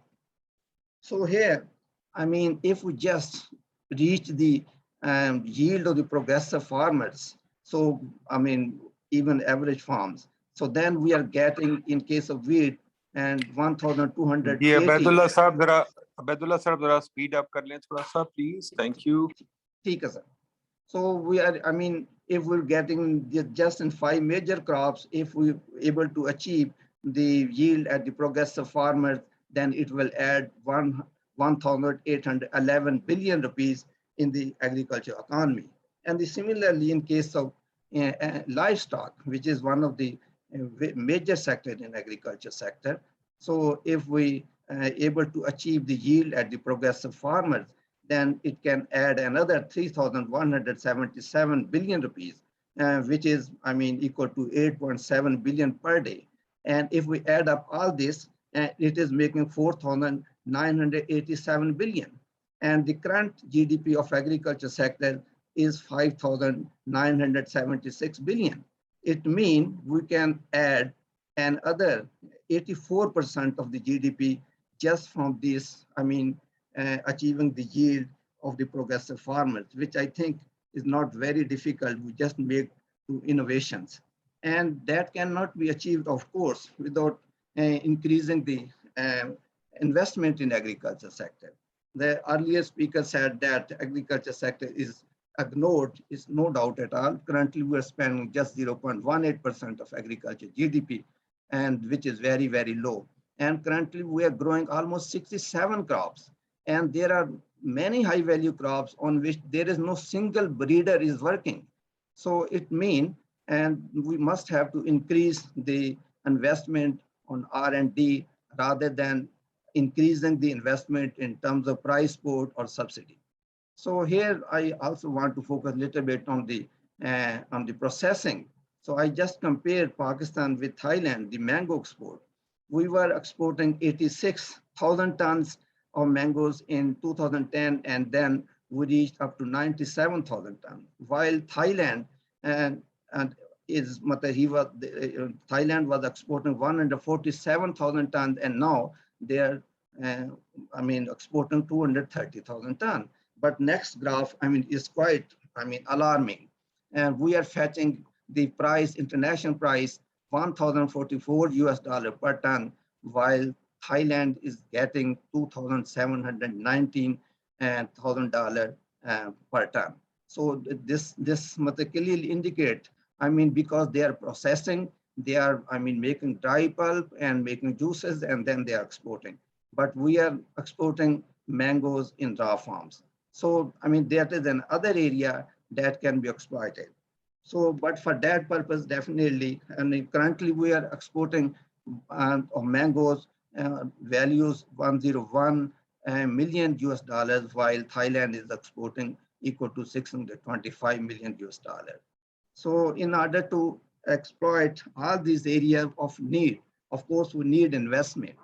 So, and now what is the priority area? First of all, as I said, that we must have to bring innovation or land reforms through which we can, digitize the land record and define the property right, so that the transformation process from one hand to another, on the other hand, can be, smooth.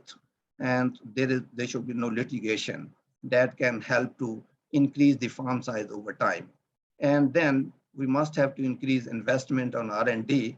And previously someone says that agriculture is not contributing much. Look from the, and since Pakistan became, our population has increased many times, but still, the agriculture is supporting and their food demands. So that is the contribution of agriculture sector. And so then we must have to increase the investment into process. And in order to do that, we must have to attract the foreign investors. But again, we have to focus that how we can increase the farm size, or we can develop clusters, because the processing heavily depends because on the farm size or cluster, because they cannot collect the scattered product to process. It becomes very costly. The same example in case of milk. So because milk production is quite scattered and they are just processing 4 to 5% because it becomes costly.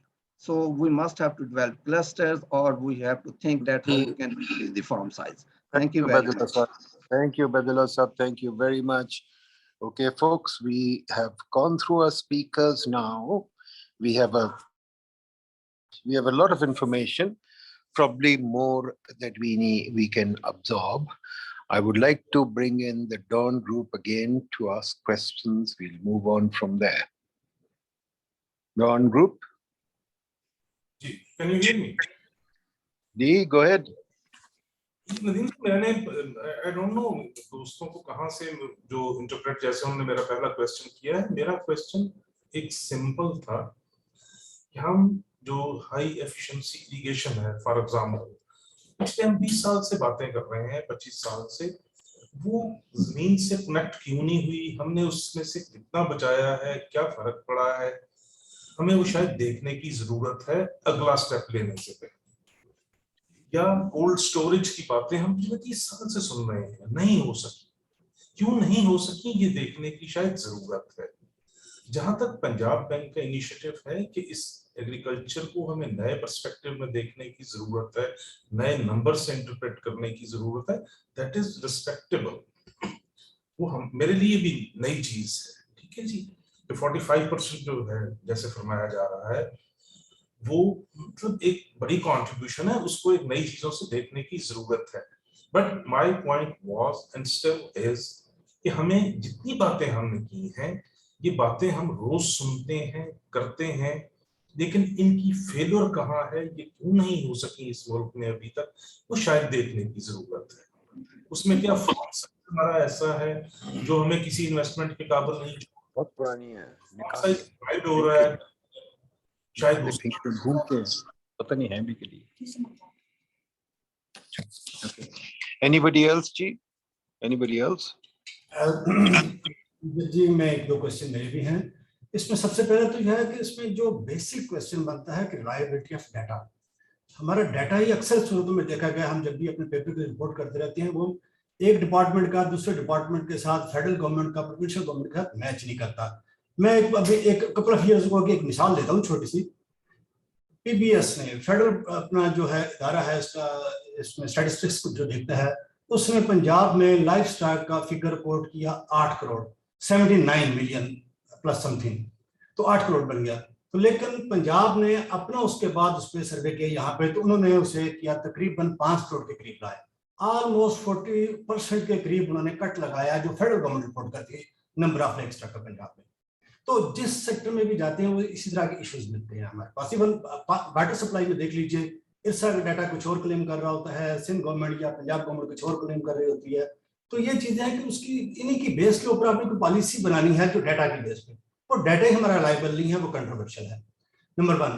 Number 2, इस तरह से ये farm size की बात हो रही है कि जिसकी वजह से नई टेक्नोलॉजी की इंट्रोडक्शन जो है मुश्किल हो जाती है। उसमें जो क्वेश्चन था कि इसमें हमारे यहाँ एक, चाहे वो फ्लॉप हो गया था, कोऑपरेटिव का एक मॉडल इंट्रोड्यूस करवाया गया था जिसमें कुछ किसी गांव में जो लोग मिल गया अपना एक कलेक्टिव जो है फार्मिंग कर सकें। तो उसके जो अपना फेलियर्स थे उसको अपना तलाश करके उन्हें खत्म करके नए सिरे से चंद एक इसमें मॉडल्स खुद एग्रीकल्चर डिपार्टमेंट के एक्सटेंशन डिपार्टमेंट के पास मौजूद भी हैं, उन्हें क्यों नहीं वो इम्प्लीमेंट किया जा रहा, सामने क्यों नहीं लाया जा रहा? Thank you very much.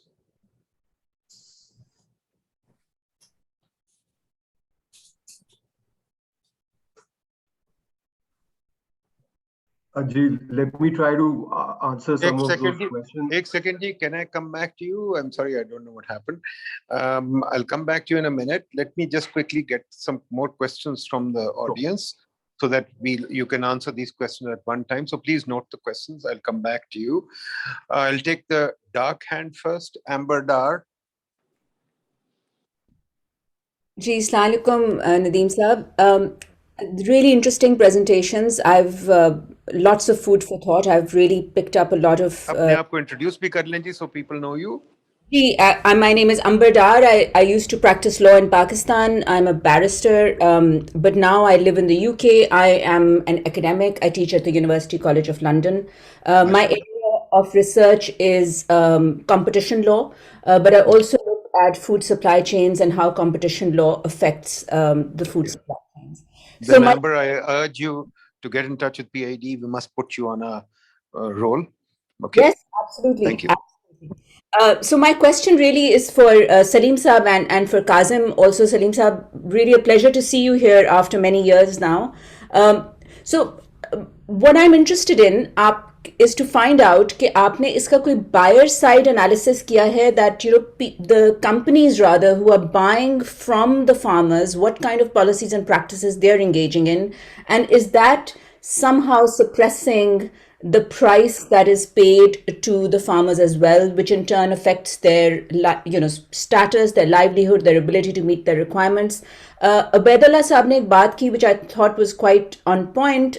He said that contract farming is a very good idea, and he used imtiaz as an example. So my question is that if there are no sort of regulatory, checks against companies like imtiaz and others, there must be many others who are buying for farmers, what is to prevent them from engaging in exploitative practices against the farmers?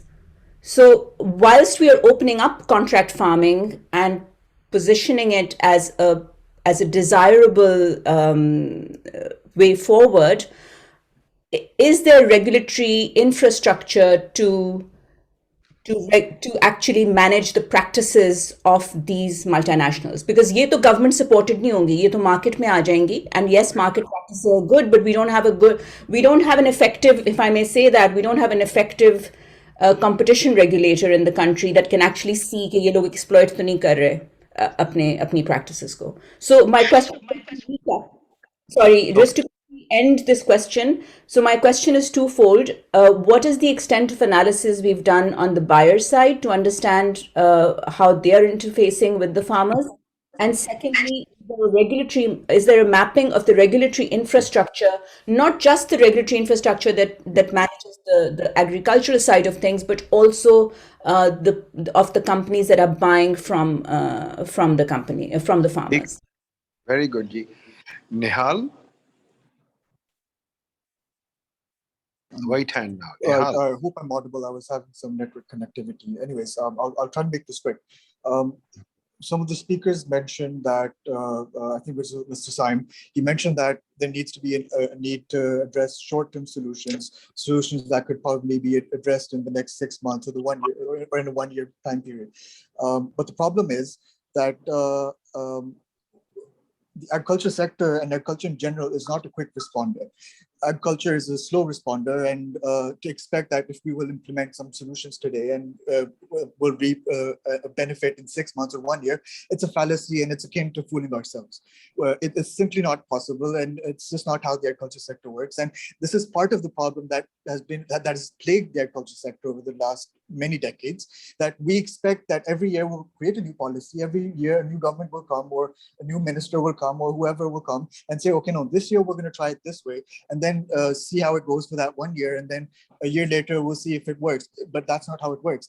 Let there be one long-term policy and let that stay, and make sure that when you implement that policy, it has political support from across the board.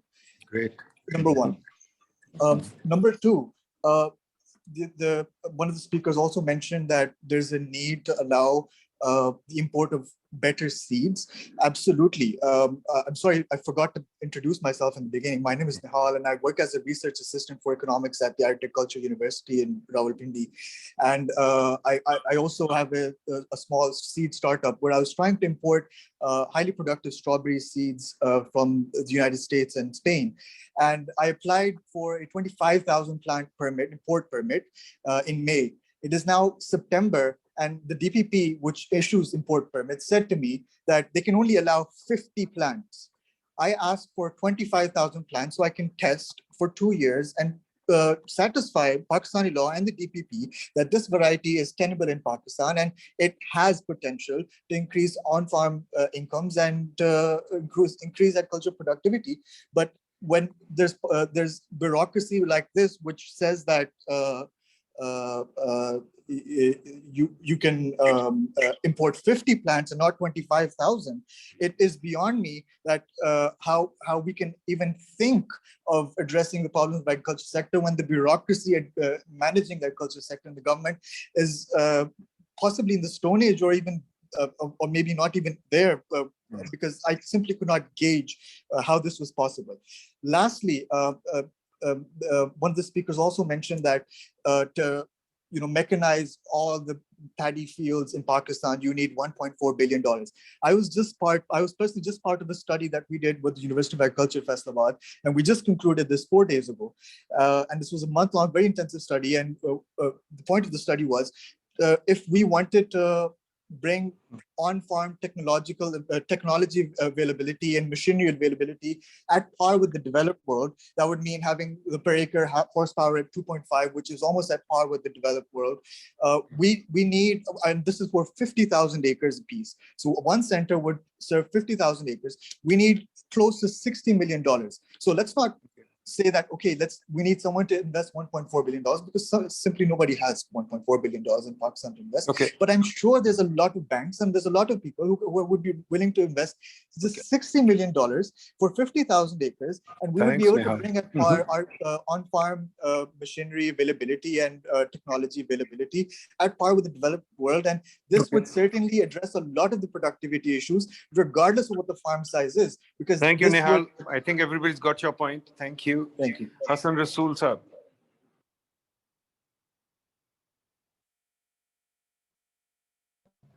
Hello. Assalamu alaikum ji. My question regards to a query raised by Nasir Saab that diagnosis is more important. And then I would like to ask my question to Dr. Abedullah and the paper writers specifically, that throughout the supply chain, there are different nodes. We understand that there needs to be some sort of interventions at different value addition points. So please, if anybody can appraise me, Sayem, if you can tell us about keeping in view the recommendations you have, where we need more interventions, or where would these interventions would reap greater results in comparison to others? Should we need to invest more on the input side, or on the farm side, or on the market side? So where does we actually need more investments that would reap greater results? Thank you, folks. But before I turn to the panel, let me just raise a few points as well. We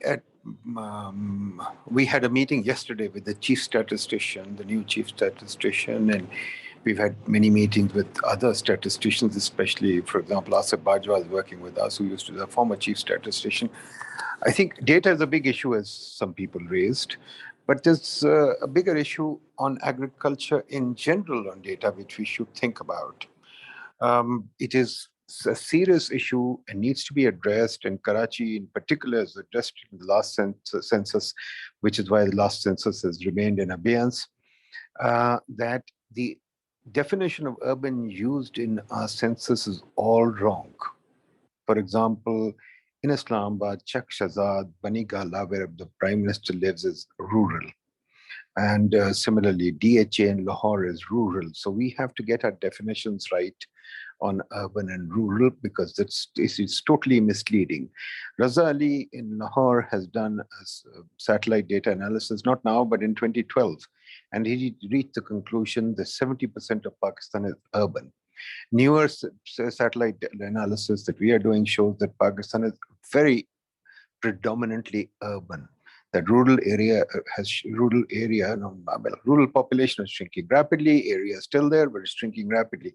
So this notion that 40% of the population is employed by the rural area is also clearly something that needs to be examined. The question of rural-urban poverty needs to be examined too, because data shows that the urban poverty is much larger than rural poverty. So there are lots of issues that need research. Unfortunately, research is something that we don't do. This country, research is on low priority. We've done some work as well to show. We've written a book on research. Research is less than 0.5% of GDP in Pakistan, and that too is spent on administrative budget. So really, this country has a zero research budget, absolutely zero research budget. So we really don't know where things are. We just wing things. The second point I'd like to raise is, which is very, very important, which needs to be thought through in terms of everything we talk about in Pakistan.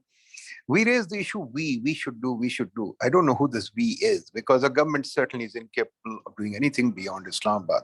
Every policy that they make is kind of useless. And we end up only going to the World Bank and the IMF to get policies, and then we don't even read them, we don't even implement them. So I don't know who this we is. Now in PIDE, when I say we, I mean PIDE. In PIDE, we've done some research, and one of the researches that we did was we set up a growth agenda through a very long exercise, very big exercise, if you like. Please look at it on our website. And in our growth agenda, we didn't look at any sectors. We actually declined to do sectoral work because we thought it is better to look at the economy as a systemic whole. And we looked at the economy as a systemic whole through the lens of complexity, where everything is treated as interconnected, and agriculture is interconnected with industry, industry is interconnected with services. And the way the interconnection works is through the market mechanisms. You don't need to worry about value chains, you need to worry about the market mechanism. We were talking about what the market mechanisms are and where are the markets. And one thing that stood out very clearly, and this is something that people have mentioned again and again, when I started my life as an economist, which is a long, long time ago, even before my time, in the 60s, people used to write about agricultural markets. And even today, we don't have an agricultural market anywhere. By that, I mean, the country doesn't have an agricultural market anywhere. The government intervenes almost everywhere along the value chain. The government does storage, the government does seed, the government does output, input pricing, everything. So quite frankly, in our analysis, the biggest problem is the government intervention. If the government doesn't withdraw, if the government doesn't allow the market to work, doesn't work.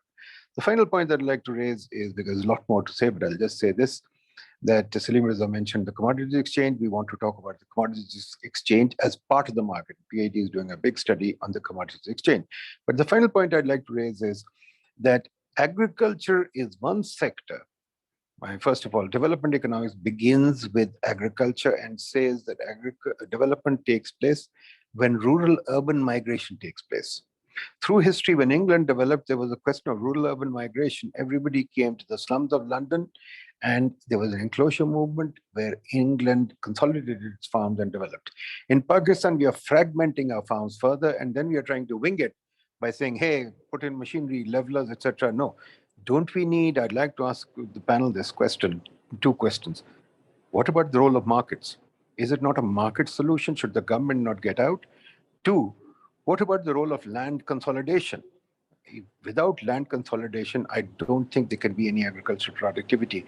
And in this is related, the fact is that the government doesn't allow land consolidation because the government has no mechanism for trading agricultural or any land, and no mechanism for allowing land consolidation. I'll let it rest there. I'll go back to the panel. Please, whoever. Sir, we've got one more question. Maybe we should take that. Sure.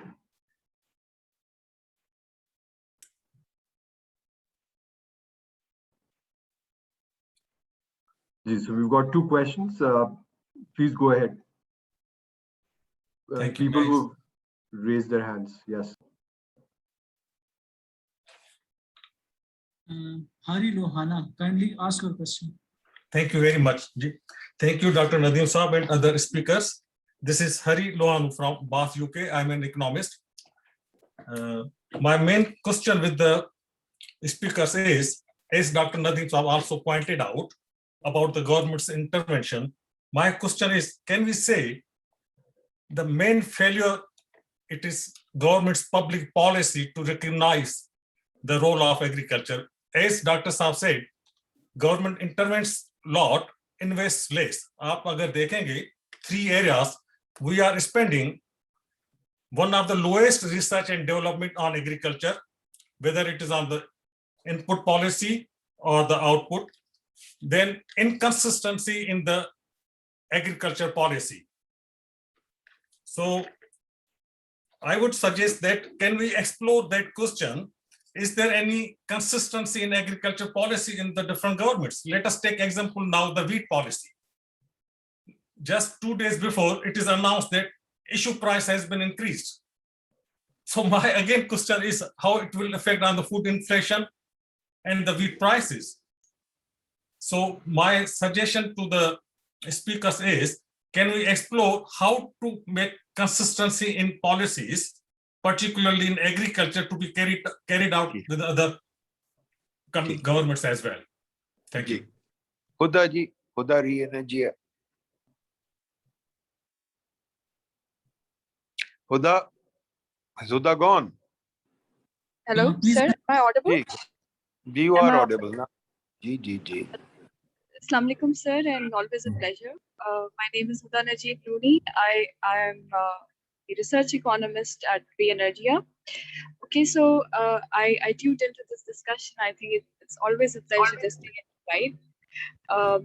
So I think that the speakers left out one important information, you know, that who is this government that we keep speaking about? I mean, from what I understand, growing up in Pakistan, I think that the parliamentarians, most of them are the landlords, and I think that the government acts as a monopoly, basically. So why are we not speaking about that? I mean, it's very, very important to know that government acts as a monopoly and it drives up private sector, and that's what has been happening. So that's it. I'll keep it short to that. Thank you. Good point. Great. Wonderful. Okay, guys. Folks, I'll go back to the panel. Anybody wants to take up some of these questions? Should I go first? Go ahead. I'll quickly just try to address the broader questions. Then I'll request Zafar Saab and Kazim Saab to share more details on specific questions. The Pella question was from Dawn. They are insisting that they want to know कि failure hai kahan pe. So I think the discussion has been fairly clear कि there are market failures all across the value chain. There are failures as far as government heavy interventions into the sector are concerned. They're not very efficient. The outcomes of those interventions are very questionable. But more importantly, we need to look at solutions, or this report is really about trying to see कि solutions क्या दे सकते हैं हम, which can lead to results in the short term. One of the questions was is agriculture, can we see a turnaround in the short term?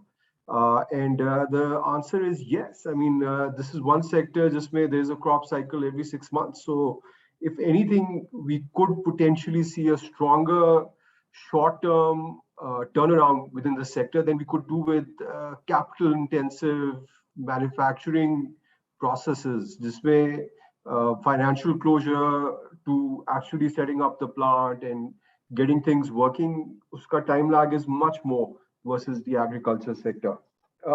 There was a question from Nehal. So I just want to request Nehal, if you can please get in touch. I'm very interested in finding out about the study that he's conducted. So I'd request him if he can get in touch with me. Amber asked a question about the bias side analysis. But so I can tell you, Amber, we haven't done any detailed analysis, but Kazim Saab will be able to share more details with you on this, because he does this on a regular basis. He interacts with both the buyers and the sellers in the rural communities. So maybe he can share some more details. But the idea is how do we give the farmers a higher share of the income? So the products that they make, the value addition is taken away from them, right? I mean, once they sell the product, the price of that product by the time it reaches the end consumer multiplies many times. And that's what the study has tried to address through facilities, whether it is facilities for storage. They can help to reduce the post-harvest losses, and that gives the farmers some buying power. So they're able to hold on to their commodity without having to sell immediately, right? Which gives them some more purchasing power, leading to higher take home for the farmers. On the data side, the question remains, I completely agree with the questions asked. Data reliability is a big challenge in Pakistan, and we need to find a way around it. Hari Lokana Saab ne question kiya regarding government intervention. I think we all pretty much broadly agree with it. We need less government interventions in the sector. We need more facilitation of the private sector by the government. Then the toughest questions were asked by Dr. Nadeem himself, as expected. Really, I mean, you know the answers better than probably anybody else. Yes, the government does intervene too much, and we don't know how to say how to limit that. We want markets. There are market failures. We need to move towards a more market-based system, and that's what our recommendations look at. I'll stop there, and I'll request Zafar Saab if he can add a few words. Ji, thank you, Sayem. In fact, I found Dr. Saab's sort of comments, question to wo the hi nahi, comments to be the easiest of all, because usi ke andar jawab bhi tha. Dr. Saab ne khud hi sawal bhi pucha tha aur jawab bhi khud hi de diya tha. और उसकी तो बड़े आसान से जवाब है doctor साहब. वो कहते हैं ना कि अगर आप अल्लाह ताला से पूछेंगे कि नमाज पढ़नी चाहिए नहीं तो ऑब्वियसली जवाब ही होगा कि बिल्कुल पढ़नी चाहिए. तो therefore, the answer is there. The only on a slightly serious note, the fact of the matter is that we don't expect government to intervene. I'm not suggesting that at all, or none of our speakers have suggested it. But the government must make sure that they create the lay of the land in such a way, whether it's regulation, whether it's initial hand-holding which is required for the financial institutions and the farmers, the training and all, that they have to do. Somebody mentioned that it's been very, I think the Dawn group mentioned that it's been very erratic. This is the dilemma of our lives in Pakistan. It's not just agriculture. Wherever you see, it's been stop, start, and that has been hurting us over many years and decades. Just to reinforce and reiterate my earlier point of view, the whole idea of bringing this, and I would like to call it actually, I won't call it elephant, but surely we've brought in the camel in the room, where we would like people to see this and realize that, look, this sector needs more attention than you are giving to other sectors. This is perhaps more important than the other two larger segments, i.e. services as well as manufacturing, because both of them are driven by this. The core comes from here, and this is what this study is trying to achieve. And I hope our initiative today and this webinar will open a new, and Dawn being our partner as well, will open a new dawn for agriculture financing and agriculture sector in Pakistan, and with the policy makers, that this is the sector which needs a special attention for the overall economic development, job creation, and mine and Saim's favorite, eradication of poverty. So thank you very much, all the audience. Thank you to our panelists. particular thank you to Dr. Saab for moderating it. And we're looking forward to now building upon this study, which is just a starting point. Shukriya. Zafar Saab, Sayem, Bank of Punjab, Dawn, everybody, thank you very much. This has really been a wonderful session. I think it's really opened up a lot of new vistas and avenues for discussion. I thank you, Zafar Saab. I thank you, Sayem. I thank you, Dawn. I think we should do many more of these. Pakistan needs a lot more discussion, debate, and understanding. It creates more community, it creates more country, it creates better policy. So with that, I'll take your leave and I'll expect that we will do, I'll urge that we will do a lot more of these. Thank you all. Khuda Hafiz.